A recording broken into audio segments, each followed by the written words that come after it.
네, 자, 차이나 마켓 나우 차이나 투자 인사이트 순서입니다. 오늘은요, 이 주제가 여러분들이 정말 기대를 많이 하셔도 좋을 만한 주제입니다. 바로 최근에 실적을 발표하고 있는 중국 빅테크 기업들의 실적 관전 포인트를 하나하나씩 살펴보도록 하겠습니다. 안 그래도 지금 채팅창에 테크주 심리가 너무 안 좋아서 호재도 무시하고 있는데 네. 언제쯤 반등을 하나요? 이런 질문이 오셨으니까 또 이와 관련해서 테크주에 대한 이야기 심도 있게 좀 이야기를 들어보도록 할게요. 네. 먼저 샤오미부터 좀 여쭤보도록 할 텐데 앞서서 이제 잠깐 체크를 해봤으니까 샤오미 그냥 직접적으로 언제쯤 반등이 나올지부터 좀 말씀을 해주시면 좋을 것 같아요. 전 지금 가격 굉장히 싸다고 생각합니다.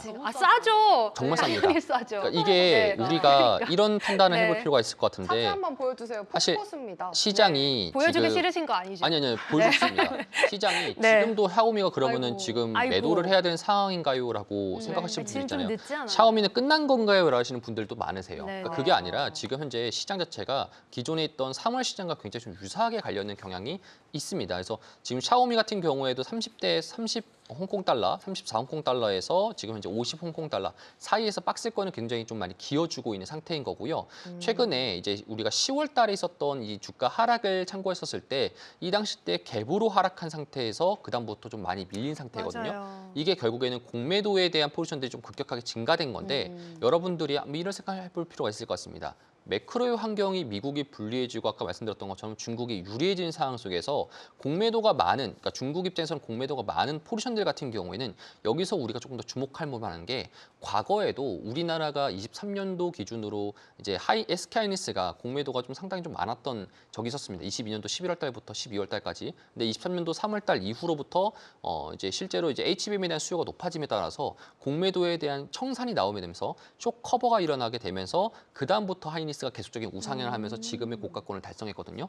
마찬가지로 샤오미라든지 중국에 있는 대표적인 홍콩 종목들 같은 경우에도 빅테크 종목들 같은 경우에도 상당히 많은 공매도에 압박을 시달리고 있습니다. 근데 지금 매크로 환경이 변곡점에 위치했기 때문에 이런 종목들을 우리가 조금 더 긴 호흡으로 좀 바라볼 필요가 있을 것이고 네. 주가 하락을 보게 된다라면은 과거 3월 달 기준으로 55에서 지금 35까지 딱 그 부분까지 내려왔네요. 그렇죠. 빠졌던 네. 부분들을 보게 된다라면은 지금도 비슷한 속도로 빠졌습니다. 어. 그러면은 결국에는 과거와 똑같이 가게 된다라고 생각하게 된다라면 또 공교롭게도 쇼커버가 일어났을 때 10% 이상의 급등이 나올 수 있거든요. 네. 그렇기 때문에 그런 부분들을 우리가 좀 참고해 보게 된다라면은 이번에 3분기 실적 발표가 중요하겠죠.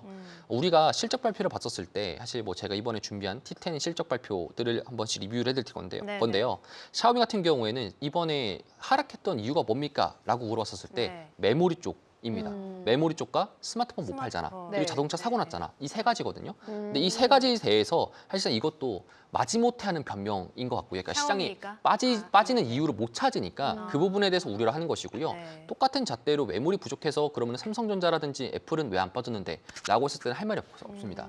그러니까 결국에는 샤오미는 지금 빠지는 이유가 우리가 방송상에서는 조금 더 여러분들한테 말씀드릴 수 있기 때문에 공매도가 아니라 실제로 이런 부분들 때문에 빠졌다라고 말씀하지만 실제로는 공매도에 대한 압박 자체가 그래요? 굉장히 강한 상태다라고 보시면 좋을 것 같고 네. 실적은 서프라이즈입니다. 명백하게 서프라이즈고요. 그래요? 네. 많은 기관들이 예측했던 것과 다르게 서프라이즈 났던 것이 맞고 그다음에 스마트폰, 그다음에 IoT, 전기차 쪽 관련돼서 서프라이즈가 굉장히 많이 나왔는데요.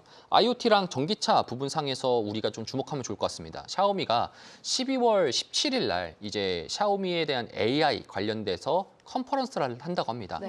그러면은 12월 17일자 기준으로 러프리가 이번에 미모에 합류를 했다라고 들었잖아요. 맞아요. 그거에 대해서 첫 번째로 러프리가 나와서 공식성상에 나와가지고 공개를 한다라고 하다 보니까 그 기점을 두고 우리가 조금 더 주목하면 좋을 것 같고요. 러프리가 그 천재 소녀 네, 맞습니다. 맞아요. 딥시크 만들었던 네, 네, 네. 천재소녀. 네. 그래서 샤오미 나오신대요. 네, 그래서 12월 17일 날 나와가지고 아마 그렇게 샤오미에 대한 미모 관련된 이야기를 할 건데요. 네. 샤오미가 지금 가려는 방향이 차, 홈, 카 이렇게 세 가지를 차홈카. 그쵸 네. 합쳐서 하는 거잖아요. 이런 식의 있는 이제 그 부분들을 이제 이번에 AI를 통합해서 냈던 것이 전날에 출시가 됐거든요. 이틀 전에. 근데 출시가 됐는데 그런 부분들은 사실상 바이럴이 안 되고 나중에 좀 시기가 됐었을 때 굉장히 많은 바이럴 되다 보니까 이런 종목들 빠졌을 때 우리가 좀 체크를 하시면 좋을 것 같습니다. 네. 실적은 잘 나오고 있고 전기차 사업도 흑자전환했다. 터닝 포인트다라는 것만 좀 기억하시면 좋을 것 같습니다. 네, 역시 이제 샤오미 얘기만 나오면 눈이 좀 반짝반짝 하시는 것 같아요. 맞아요. 사실 저희가 샤오미 얘기를 많이 나눴는데 주가가 너무나 많이 하락해서 맞아요. 좀 당황해하시진 네. 않을까 했는데 전혀 눈 하나 흔들림이 깜짝 안 없으세요. 하시고 원래 네, 우리가 오롯이 투자를 네. 하실 때 샤오미랑 중국 투자를 하셨을 때 단기 투자로 들어가는 게 아니잖아요. 그쵸. 그러니까 우리가 좀 네. 긴 호흡을 보고 들어가는 거다 보니까 저는 중국에 대한 이 홍콩 시장, 특히나 홍콩에 있는 빅테크들이 3년 내지 5년 정도의 사이클을 가져갈 거라 생각하거든요. 그렇다 보니까 그런 부분상에서 지금은 오히려 빠졌을 때 여러분들이 여기서 저점이다 해가지고 막 올인하는 식이 아니라 네. 저는 여기서부터 계속적으로 여러분 담아두신다라면 네. 나중에 조금 더 좋은 기대를 하지 않을까 싶습니다. 네, 역시 그러니까- 계란은 좀 나눠 담아야 된다는 네. 그런 명언이 또 떠오르네요. 맞아요. 그러니까 샤오미는 매매가 아니라 투자다 이렇게 네, 보고 맞습니다. 계시는 것 같아요. 러프리 모멘텀을 좀 받을 수 있을지 기대해 보도록 하죠, 하영 캐스터. 네, 알겠습니다. 자, 샤오미까지 체크를 해봤고 이어서는 바이두 한번 체크를 해볼 텐데 바이두는 이제 약간 검색 엔진이라고 해서 우리나라 약간 네이버랑 좀 비슷하다라고 네. 좀 생각을 하면 좋을 것 같은데 워낙에 좀 중국 경기가 안 좋다 보니까 광고 매출이 많이 급감을 해가지고 이 부분이 실적에 좀 많이 악영향을 미친 것 같아요. 어떻게 사실 나왔어요? 이번에 바이두의 3분기 실적을 보게 된다라면 쇼크는 맞습니다. 그래요. 이번에 네. 쇼크는 나왔고요. 근데 이제 다른 신사업이라고 하고 있으면은 이제 AI 어시스턴트. 사실 많은 중국에 있는 기업들이 AI 플러스 정책에 따라 가지고 샤오펑도 그렇고 샤오미도 그렇고 그다음에 바이두도 그렇고 다양하게 알리바바도 마찬가지입니다. 많은 빅테크 기업들이라든지 테크 기업들이 이제 AI를 이제 하드웨어에 접목시켜가지고 어시스턴트하는 개념으로 가는 방향이 AI 플러스 정책인데요. 바이두도 역시나 마찬가지로 AI 어시스턴트에서는 서프라이즈가 나왔다. 그러니까 네. 신사업에서 서프라이즈 나왔다라는 것을 우리가 좀 주목하시면 좋을 것 같고요. 광고 매출상에서는 우리가 이번에 실적 자체가 광고 매출이 바이두에 차지하는 부분이 거의 뭐 한 80, 90% 차지합니다. 많이 감소했네요. 그렇죠. 그렇기 때문에 네. 바이두 같은 경우에 매출 자체가 전년 대비 18% 정도 하락을 했기 예. 때문에 내가 가장 주 수입원이었던 돈이 그러니까요. 18% 하락을 했으니까 쇼크는 맞습니다. 네. 근데 사실 광고가 이렇게 저조했던 이유는 아까 말씀드렸던 것처럼 중국의 경기가 안 좋다. 첫 번째. 두 번째 같은 경우에는 경쟁사가 너무나도 많습니다. 맞아요. 그러니까 바이두는 네. 네이버 같은 그 검색 엔진을 기반으로 네이버랑 구글 같은 검색 엔진을 기반으로 플랫폼에서 광고 매출을 올리는데요. 우리가 최근에 여러분들도 아마 아시겠지만 AI로 검색을 많이 하지 않습니까? 그러니까. 맞아요. GPT 이런 거 많이 쓰잖아요. 네이버 요즘에 좀 덜 그쵸. 쓰잖아요. 똑같이 네. 네이버도 그렇고 바이두도 마찬가지군요. 그쵸. 맞습니다. 네. 네이버도 그렇고 다른 기업도 마찬가지로 검색 엔진, 브라우저 웹 기반으로 있는 검색 엔진 기반으로 그 광고를 매출 올렸던 기업들이 대부분 다 10% 이상 사실 손해를 보고 있는 상황입니다. 이게 바이두. 네, 맞습니다. 네. 그래서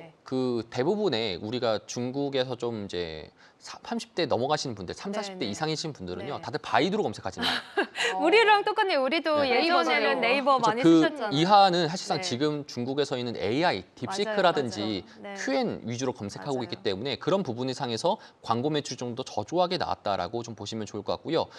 이번에 우리가 주목할 것은 바이두도 AI 클라우드를 진행하고 있는 빅3 중에 하나입니다. 그래서 AI 클라우드 사업 같은 경우에는 전년 대비 33% 정도 증가가 된 상태인 거고요. 그다음에 AI 어시스턴트, 제가 말씀드렸던 부분상에서 262%가 증가했습니다.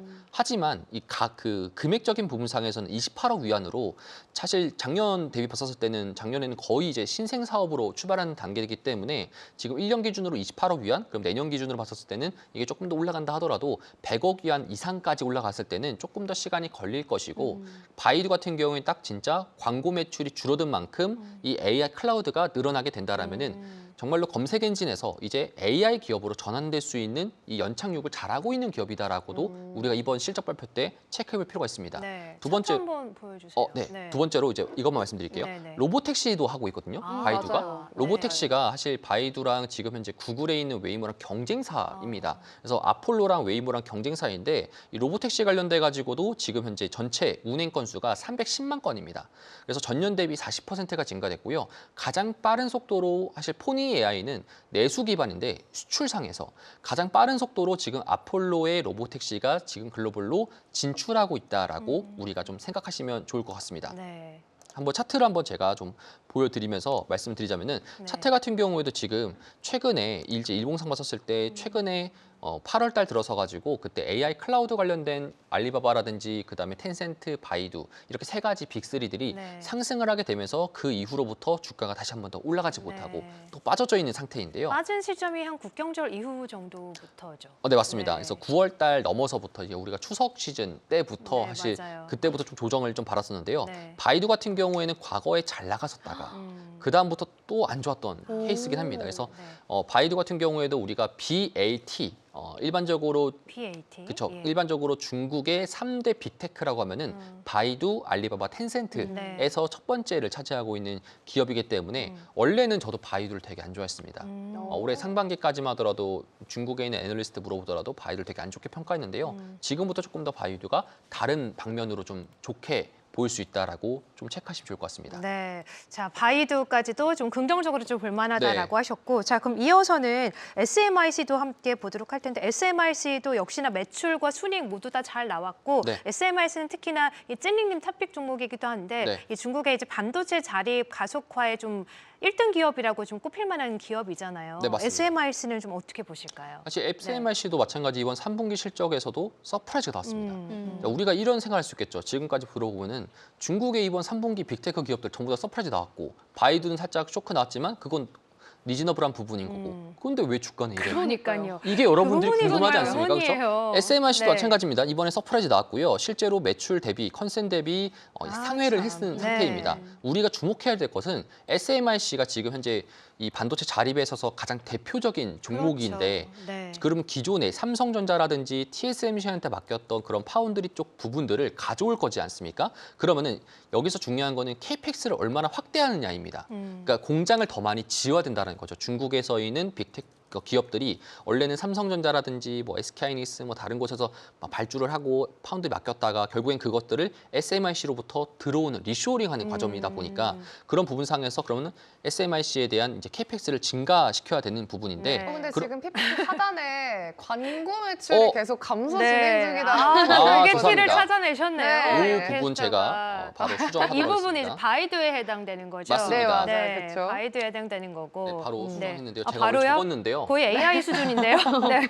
요새 아, 바로 빨라요. 지우셨네요. 빠른 피드백 좋습니다. 그러니까요. 네. 그래서 네. 그 이어 나가자면은 SMIC는 캐펙스 전략에 대해서 사실상 조금 더 우리가 예상했던 것보다는 사실 아니었지만 그래도 어느 정도의 캐펙스를 증가시키는 모멘텀들은 가져가고 있다라고 좀 보시면 좋을 것 같고 이거는 그럼 언제쯤 이제 우리가 좀 체크할 수 있냐면은 내년도 3월달 양회에서 구체적인 금액이 나와야지 네. 이제 SMIC 마찬가지로 지금 AI 쪽에서 이 정도의 발주량이 나올 거니까 우리도 공장을 이 정도로 증설하자라는 식의 이야기 나올 겁니다. 근데 사실 좀 이런 생각해 볼 필요가 있습니다. 지금 중국의 반도체 기업들이 돈이 많을까요? 없을 것 같아요. 그렇죠. 많을 보조금을 수가 근데 지급하더라도- 정부에서 돈 많이 지원하지 않나요? 그럼 돈을 어떻게 네. 줍니까? 갑자기 현금을 주진 않잖아요. 아, 어떻게 약간 해줘요? 사업 세금에서 같은 세금에서 거? 감면을 그 시켜주거나 전력설 보조금을 네, 그쵸, 전력비도 지급해주거나 전력을 깎아주고. 해주거나 네. 그러니까 지출 그러면은 이제 이런 생각할 수 있겠죠. SMIC는 그럼 무슨 돈으로 공장을 지을 수밖에 없을까요? 그러니까 채권을 발행해야 되는 상황이거나 그죠. 혹은 유상증자를 할 수밖에 없는 상황인데요. 아마 유상증자일 가능성이 높습니다. 그래서 지금 우리가 호라이즌 로보틱스라는 기업이 네네. 또 있습니다. 네. 그 호라이즌 로보틱스 같은 경우에도 마찬가지로 지금 현재 반도체 자립 테마상에서 자동차 차량용 반도체에 들어가는 많은 메모리 반도체 스마트 칩 같은 경우에도 많이 지금 현재 짓고 있는 상황인데요. 공장을 증설할 때 있어서 유상증자를 지금 현재 2번씩이나 했거든요. 마찬가지로 SMIC도 그런 부분상에서 크리티컬에 다가올 수 있다 보니까 그런 부분들 좀 아시면 좋을 것 같다라는 말씀을 좀 전달해드리도록 하겠습니다. 네, 역시 SMIC에 대해서도 최근 주가 하락은 좀 두드러지고 있긴 하지만 긍정적으로 네. 보고 계시는 거죠. 맞습니다. 자, 알겠습니다. SMIC까지 한번 체크해봤고 저희 시간이 좀 많이 지나서 뒤에 할 얘기도 더 많고 해서 네. 텐센트와 징동은 좀 함께 가보도록 네. 할게요. 텐센트는 이제 게임 기업인데 최근에 네. 또 게임 매출도 잘 나오면서 텐센트가 제가 찾아보니까 그나마 실적 발표한 이 테크 기업들 중에 그나마 좀 견고하다 네. 이런 반응이 있던데 텐센트도 궁금하고 근데 반면에 징동닷컴은 이 배달 플랫폼 경쟁이 좀 워낙에 치열하다 보니까 이 부분이 좀 많이 우려스럽더라고요. 네. 어떻게 좀 보실까요? 일단은 네. 텐센트 사실 주가가 덜 빠졌죠. 네. 그래서 사실상 우리가 똑같이 서프라이즈 잣대로 받아봤을 때는 잘 나왔네라고 하는데 주가가 사실 우리가 텐센트 기업을 봤었을 때 한번 체크를 해보면은 텐센트에 대한 기업의 주가가 지금도 오늘 조금 좀 조정을 좀 보이고 있지만 그럼에도 불구하고 지금 박스권 상태를 유지하고 있다 보니까 아, 진짜 덜 빠졌는 그쵸. 다른 기업에 비해서. 이때까지 잘 갔으니까 네. 이 정도는 뭐 리즈너블해. 다른 네, 기업들은 네. 엉망진창이니까 네. 이런 식의 아니 생각을 할 거거든요. 엉망진창이라뇨. 네. 실제로 주가가 샤오미 얘기하시는 거 아니죠? 샤오미뿐만 아니라 바이두라든지 지금 실적 발표가 좋게 나온 기업들 보면은 아니, 다 그러니까요. 전부 다 기업들이 네. 뭐 많이 하락을 크게 했습니다. 맞아요. 그렇다 보니까 지금 이것에 대해서 여러분들이 조금 진짜 부조화가 왔다 해야 되나? 지금 실적은 잘 나오고 있고 좋다고 하면서 왜 주가는 이렇게 괴리감이 좀 반대로 가? 있죠. 이렇게 하다 맞아요. 보니까 더 포모를 네. 느끼는데 이런 것들을 좀 더 한 번 더 말씀드리면은 텐센트 지금 실적 서프라이즈 났고요. 특히나 게임 매출, 그러니까 해외 게임 매출입니다. 해외 게임 매출 상에서 지금 428억 위안으로 작년 대비 15% 증가했습니다. 이 증가했던 견인 중에 사실 중요한 게 명일방주, 사실 처음 들어보는 게임이죠. 명일방주. 그렇죠. 중국의 예. 게임입니다. 네. 중국 게임인데요. 이 기업에 대해 이것에 대해서 사실 DAU 하루 이용 평균자가 거의 1억 3천 명, 4천 명 정도 가까이 하루예요? 되다 보니까 글로벌 진출도 한 사실 게임이에요. 글로벌 진출한 게임인데 거의 중국인밖에 안 합니다. 지네스들이 네. 아. 그렇죠. 그렇다 보니까 이 네. 게임이 결국엔 캐시카우입니다. 이거랑 이제 왕자영웅이랑 이런 기업들이 있는데요. 이런 게임들이 중국의 캐시카우기 때문에 캐시카우 튼튼하다라고도 볼 수 있겠고요. 델타포스라든지 이번에 발로란트 롤에서 만들었던 발로란트 네. 게임이라든지 이런 것들도 지금 성공적으로 런칭을 하면서 현재 지금 게임 매출이 많이 상승하게 되었고 우리가 두 번째 주목해야 되는 것은 AI 투자 섹터인데요. 최근에서는 사실 뭐 게임 기업들 돈 많이 벌어봤자 아무 의미 없다. AI에서 얼마나 영향을 미치는지가 중요하잖아요. 네. 사실 안타까운 것은 이번에 캐펙스에 대한 감소가 있었거든요. 사실 지금 미국에 있는 기업들은 캐펙스 투자를 늘리기 위해서 심지어 채권까지 발행해 가면서 캐펙스를 늘리려고 하고 있는데 텐센트는 반대로 갔습니다. 네. 그래서 사실상 시장에서는 물음표 이게 뭐지 했는데 알고 보니까 외국산 칩의 공급이 제한돼 있기 때문에 다시 말해서 엔비디아에 대한 칩 수급이 불가하기 때문에 그 부분에 있어서 지금 캐펙스에 대한 감소가 작년 대비 저번 분기 대비 24% 감소했다라고 좀 체크하시면 좋을 것 같고 대신에 R&D 투자가 늘어났습니다. 연구 개발, AI 연구 개발이라든지 AI 클라우드 서비스 관련돼서는 더 늘어났기 때문에 그런 부분상에서는 AI를 포기하는 것이 아니라 지금 아까 말씀드렸듯 임시적인 그러니까 지금 일시적으로 지금 이번에 엔비디아도 중국에 대한 매출이 거의 없다라고 했던 것처럼 그런 것들이 이번에 3분기 때 복합적으로 나왔다. 텐센트가 그런 부분에서 나왔다 보니까 텐센트는 4분기 때부터나마 이 화웨이라든지 그런 지금 현재 이런 캠브리콘 관련된 네. GPU 쪽으로 전환하게 된다라면은 그런 부분상에서 자국산으로? 어떤 예. 영향을 미칠지가 좀 핵심이다라고 좀 보시면 좋을 것 같고요. 네. 그렇기 때문에 광고라든지 게임 매출로는 돈 벌었지만 AI에 대한 칩 부족으로 캐펙스 감소됐기 때문에 서프라이즈 나왔지만 주가가 약간 정도 하락을 했다라고 좀 체크하시면 좋을 것 같습니다. 네, 그러니까 AI 부문은 좀 주목해서 봐야 될 것 같고 징둥도 한번 체크해 보죠. 징둥닷컴. 징둥도 네. 서프라이즈입니다. 그렇죠. 그래요. 네. 메이투안도 좀 영향이 있었을 것 같은데 이 배달 플랫폼 경쟁을 좀 많이 심화되고 있잖아요. 그렇죠. 근데 네. 이게 이번에 우측해드린 게 서프라이즈라는 것은 이번에 4분기 전망도 마찬가지인데요. 실제로 징둥에서 가장 주된 사업이 뭐냐면은 징둥은 여러분들이 하이마트라고 보시면 좋을 것 같습니다. 하이마트. 가전 팔죠. 가전 가전. 팔고 있는 네. 제품인데요. 실제로 우리가 이런 웨이디라든지 다른 중국에 있는 기업들 보게 된다라면은 가전제품 판매에 대한 수요가 높아졌잖아요. 이유가 뭐냐면은 이번에 그 중국에서 광군절도 있었고 광군절에 대한 수요도 있었고 그다음에 두 번째로 이제 이구안신 제도가 더욱더 보조금이 확대됐던 시기였다 보니까 그런 부분상에서는 미리 끌어왔기 때문에 그런 부분상에서 리테일 쪽에서 매출이 지금 작년 대비 15% 증가됐다라고 좀 체크하시면 좋을 것 같고 전체 매출의 90%를 차지하는 것이 이 징둥닷컴의 이 리테일 쪽 서비스인데요. 지금 현재 캐시카우 쪽은 잘 보이고 있습니다. 그리고 영업이익도 그렇고요. 광고 수익도 작년 대비 20% 정도 증가된 상태입니다. 캐시카우가 가전 쪽인 거예요. 맞습니다. 가전 네. 판매 쪽, 리테일 네. 쪽입니다. 근데 이제 중요한 것은 이제 신사업이죠. 배달 서비스, 네. 그다음에 이제 페이, 알리페이 같은 조이페이라고 있는데요. 조이페이. 네, 이런 네. 딜리버리라든지 푸드 쪽 관련돼 가지고 일단은 푸드 딜리버리 쪽에서는 주문이 일일 주문 건수가 이제 1,500만 건. 와. 사실 뭐 우리나라 배달 민족 저리 이게 가라죠. 잘 안 와닿아요. 워낙 인구가 저기는 분이 커서. 하나 더 붙어요. 그러니까 맞아요, 네. 맞아요, 맞아요. 이거 잘못 오타가 아닙니다. 네, 1,500만 건. 네, 1,500만 건 네. 정도로 사실 좀 어느 정도 성공했다라는 평가도 좀 있습니다. 근데 결국에는 그것들이 무리한 보조금 때문에 그런 거 아니냐라고도 맞아요. 할 수 있는데 네. 이게 결국에는 내년 그 4분기 넘어서부터 내년 1분기부터 봐야 되거든요. 내년 1분기부터 보조금이 굉장히 축소가 될 겁니다. 왜냐하면 리테일 쪽에서 있는 부분들이 감소가 될 거기 때문에 내가 돈을 많이 벌 때는 그 돈을 가지고 무리한 투자를 할 수 있었지만 한 500원, 뭐 1,000원 아까워? 그냥 사 이런 거 있잖아요. 우리가 보통 뭐 그런 줄 알아요. 돈을 많이 벌 때는 기름값이 뭐 1,870원이든 60원이든 뭔 상관입니까? 네, 맞아요. 10원 차이잖아 하면서 쓰죠. 그냥 가잖아요. 네. 근데 결국에는 돈이 좀 없어질 때쯤부터는 좀 줄이지 이제 않습니까? 휴지 그렇죠. 미터 긴축에 따지고. 들어가요. 그렇죠. 가격 알아보고 징둥도 네. 똑같아요. 징둥이 아, 내년 그래요? 1분기부터 감소 자체가 나올 거다 보니까 그런 부분상에서는 이제 푸드 딜리버리 쪽이라든지 조이페이 쪽 관련된 신사업에 대한 이 금액적인 투입 자체가 얼마 정도 줄 건지가 중요할 것 같습니다. 음. 만약 그 전까지 만약에 매출 정도가 견조하게 나오게 된다라면은 시장의 반응도 턴어라운드 할 수 있겠지만 그게 아니라면은 사실상 조금 시장이 한 번 더 박스권을 그 좀 기일 가능성이 차도 팔잖아요. 맞습니다. 맞아요. 그 국민 네. 좋은 차. 네. 그것도 네. 신사업의 일부인데 네. 그쪽은 그러면 좀 어떻게 보세요? 똑같습니다. 사실상 지금 이번에도 나왔던 게 신사업에 대해서는 뭐 그럭저럭 쏘쏘 이 정도 쏘쏘. 평가인데 결국에는 근데 너네 신사업 할 건데 지금 바이두랑 다르게 너네들은 신사업에 대한 진심이 담겨 있지 않아. 사람도 선택하지 않아. 이런 식의 아. 평가들이 있다 보니까 그러면 너네들이 무한대로 돈이 있는 것도 아니다 보니까 그렇죠. 내년 1분기 때 너네들 돈 없을 텐데 그때부터 조금씩 매출 자체가 줄어들 건데 그때 기준으로 너네는 어떻게 하게? 이게 지금 시장의 궁금증이다. 라고 좀 보시면 좋을 것 같고 차트를 한번 보면서 말씀을 드리자면요. 네. 징둥 네, 예. 징둥닷컴 차트를 보게 된다라면은 현재 옆으로 기고 있다. 아이고. 아이고. 이 친구도 사실 안 좋게 바닥이에요. 고점대 다 빠졌습니다. 그렇죠? 네. 지금 정말 테크 기업들 왜 이럴까요? 네. 빠졌기 때문에 네. 저평가인 거 맞습니다. 저평가는 맞고요. 실제로 매출이랑 캐파는 증가되고 있지만 실제로 향후에 대한 가이던스가 중요할 것 같은데 그런 부분상에서는 지금 현재 저렴한 건 사실이다라고 네. 말씀 좀 드릴 수 있겠습니다. 네, 자 이렇게 징동까지 체크를 해봤습니다. 아무쪼록 이 중국 테크 기업들 실적은 그래도 좀 잘 나온 편이니까 좀 올라갔으면 좋겠다. 중국 시장을 저희가 또 체크하는 입장에서 그렇게 좀 응원하는 마음이 생기게 되네요.